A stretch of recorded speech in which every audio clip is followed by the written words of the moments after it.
I think oftentimes it is quite difficult to grasp that there are people that exist that were victimized that then go on to victimize others in the same way that they were victimized. Understand this about pathological narcissists. They are the people that identified with their abuser. So, to put that into perspective, understand that children that grow up in a narcissistic dysfunctional family system kind of go two ways.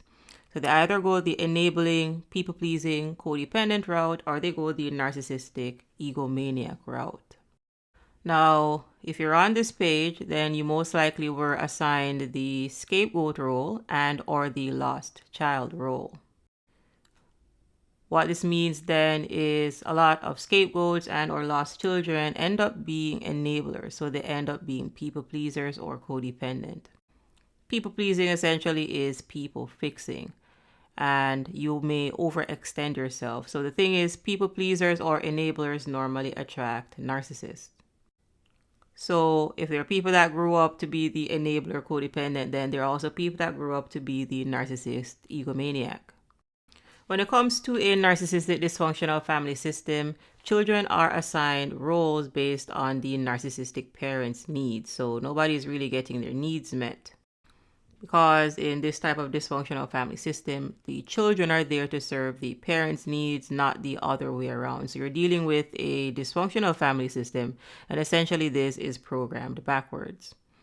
When it comes to the golden children, you'll see where most of them end up very similar to the narcissistic parent. So they end up egomaniacs. A lot of you have the golden children sibling, so you can definitely contest to this. Golden children are essentially spoiled children, so they are regarded as exceptional and they are faultless. So while you may be on a journey of self-healing and self-discovery to heal your codependent wounds, everybody that grew up in a narcissistic dysfunctional family is not breaking that generational cycle. They're not breaking that generational trauma. So while we go through this lesson again, do not project your consciousness onto a narcissist. You do not think like a narcissist.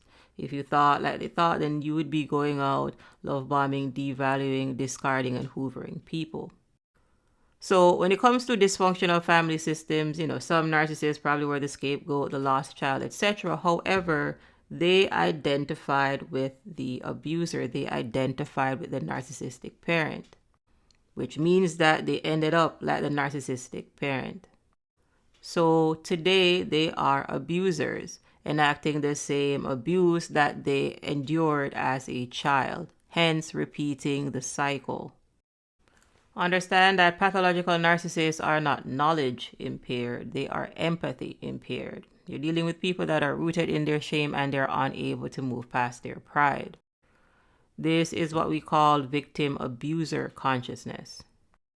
Again, they identified with the abuser, so they're going to project their shame onto you. Now, what is an example of projected shame?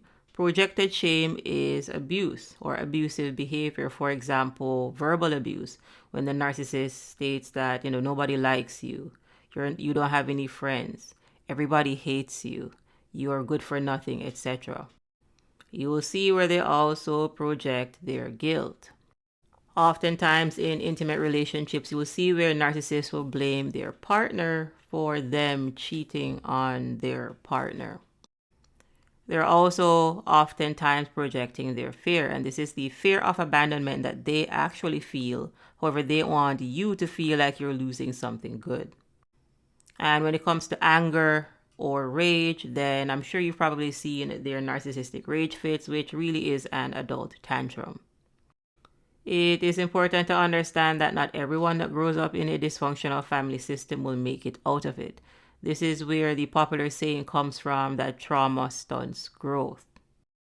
Oftentimes people wonder if narcissists all go to a school because, they really know all of these various manipulation tactics. And they know them so well because this is behavior that they have practiced since their childhood years. They learn to gaslight and love bomb and guilt trip, etc. from their dysfunctional family systems. However, they did not end the cycle. In closing, I want to remind you that we are not equal. There are 8 billion people on this planet. And when we're talking about pathological narcissists, we're talking about people with severe psycho-spiritual arrested development. If someone is at the emotional capacity where all they have access to is shame up to pride, then this person is going to be an abuser. This is because they do not have access to positive emotions. And if there is negativity inside, then you'll eventually see negativity outside. So this is going to manifest itself as love bombing or idealization, gaslighting, triangulation, abuse, chaos, drama, etc. If you appreciate the content, please give us a like, share, and subscribe. Go ahead and save the videos. And if you have any questions or feedback, go ahead and leave that in the comment section. And I'll see you in the next video.